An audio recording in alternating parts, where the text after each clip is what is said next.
Hello everyone. आज हम इतिहास का बहुत इंपॉर्टेंट टॉपिक जो इतिहास को मुख्यतः 3 भागों में बांटा गया है और ये इसके पार्ट क्या है इसकी सबकी हम बात डिटेल में करेंगे। तो ये आज का हमारा सेशन बहुत इंपॉर्टेंट होने वाला है, तो आप लोग देख लीजिए।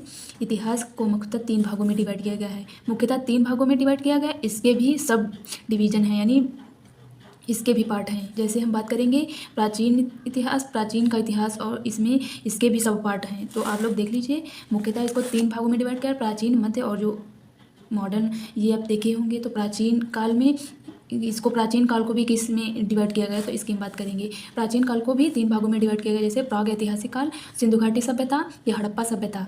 जो वैदिक काल, ये उत्तर वैदिक काल, इसके भी बहुत वो सब पार्ट हैं। तो अभी हम देखेंगे प्राग ऐतिहासिक काल को पाषाण काल या ताम्र पाषाण काल इसमें डिवाइड किया गया है 2 सब पार्ट में। और सिंधु घाटी या हड़प्पा सभ्यता वैदिक काल, और जो उत्तर प्राचीन काल, ये 2 जो थे 1500 ईसा पूर्व से 7 ईस्वी तक ये इसका कार्यकाल था। तो वैदिक काल या उत्तर वैदिक काल तक बात करेंगे। वैदिक काल इसको 2 भागों में डिवाइड किया गया है, ऋग्वैदिक काल, उत्तर वैदिक काल। और इसके आगे हम बात करेंगे महाजनपद काल। इसमें 16 महाजनपदों की बात होती है। धार्मिक जो हमारे आंदोलन है, जैसे जैन धर्म, बौद्ध धर्म, इनकी बात होती है। मौर्य काल 322 से 185 ईसा पूर्व तक इनका कार्यकाल रहता है। इसके बाद आते हैं शुंग, सातवाहन, कुषाणवंती, ये इनका कार्यकाल देख लीजिए आप लोग। फिर आता है गुप्त काल।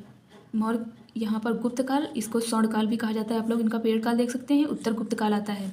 इसके बाद अब सेकंड नंबर पर मध्यकालीन भारत की बात होती है। इसमें राजाओं और साम्राज्यों का दौर इसमें होता है, जैसे मोहम्मद गोरी, ये जो इनकी बात होती है। ये इस्लाम या मुगल साम्राज्य, इन सब के बारे में बात होती है।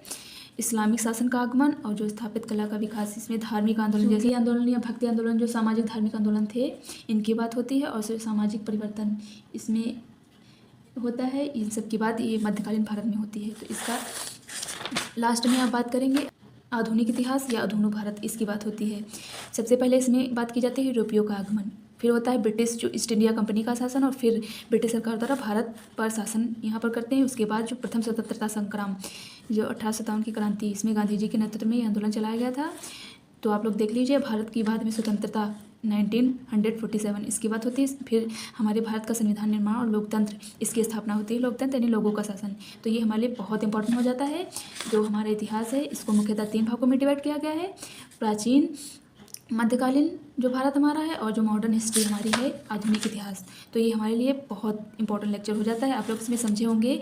इसको 3 भागों में डिवाइड किया गया। इसके भी सब जो डिवीज़न है, तो इसकी हमने बात की। तो